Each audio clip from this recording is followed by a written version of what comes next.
Komisiyo y'amatora mu Rwanda yahuye n'indorerezi zizakurikirana amatora rusange ategerejwe mu cyumweru gitaha, iziha amabwiriza y'uko zigomba kuzitwara. Izi ndorerezi harimo izaturutse mu bihugu by'amahanga ndetse n'izimbere mu gihugu zatanzwe na societe civile n'amashyaka ya politike yemewe mu Rwanda. Placide Ngirishuti arakomeza n'inkuru afatanije na Pierre Celestin Gataraya.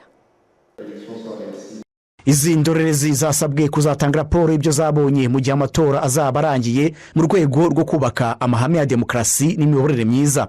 Dr Ryarasa Nkurunziza Joseph ukuriye indorerezi zatanzwe na societe civile mu Rwanda avuga ko biteguye neza ndetse banatangiye inshingano mbere y'uko amatora aba. Icyo navuga nuko turimo turakurikirana uko igikorwa gikorwa, ntabwo ari ugutora gusa ariko twanakurikiye n'ukuntu kwiyamamaza birimo bigenda. Ibyo twabonye tuzabishyira mu cyegeranyo tubigeze kuri komisiyo, aho hari ahakenewe gukosorwa nabwo tubibabwire kugira amatora y'ubutaha bazabashe kubikosora. Indorerezi zatumiwe na komisiyo y'amatora mu Rwanda higanjemo abakomoka mu bihugu byo ku mugabane wa Afurika. Njoki Akono Simon Pierre n'umwe muri zo yaje aturutse muri Cameroon, avuga ko nabo biteguye gukurikirana neza aya matora. Nous avons une certaine expérience dans les missions d'observation. Dufite ubunaribonye mu gukurikirana amatora, twabikoze mu bihugu byinshi, ni ibintu tumenyereye cyane. Twaje mu Rwanda nk'abantu bazwi muri ibi bikorwa, turiteguye, twamaze kubona amakuru y'ingenzi y'inyongera ku byo dusanzwe tuzi, azadufasha gukora neza inshingano zacu. Muri make nta kibazo dufite, turiteguye.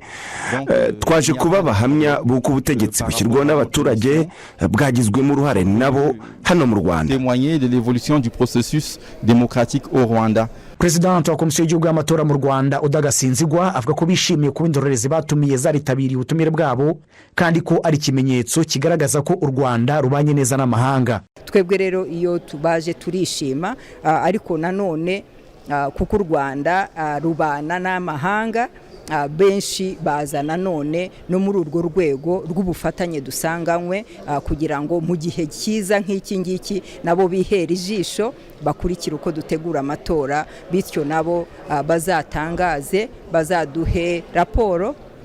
Sibwo bwa mbere raporo baduhaye turayisuzuma, twabonamo hari iby'ingenzi bijyanye n'igihugu cyacu, tukaba twabikoresha kugira ngo tugende tunoza ku matora akurikira. Indorerezi zirenga 1,100 nizo zimaze kwiyandikisha muri komisiyo y'igihugu y'amatora kugeza ubu.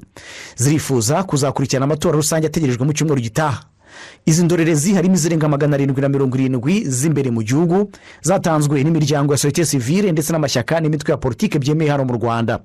Harimo kandi abarenga 330 baturutse mu bihugu by'amahanga boherejwe n'imiryango Afrika yunze ubumwe, ubihugu byo muri Afrika y'Iburasirazuba, ubihugu bikoresha igifaransa, ubihugu byo muri Afrika y'ibiyaga bigari ndetse n'uhuza ibihugu byo muri Afrika yo hagati.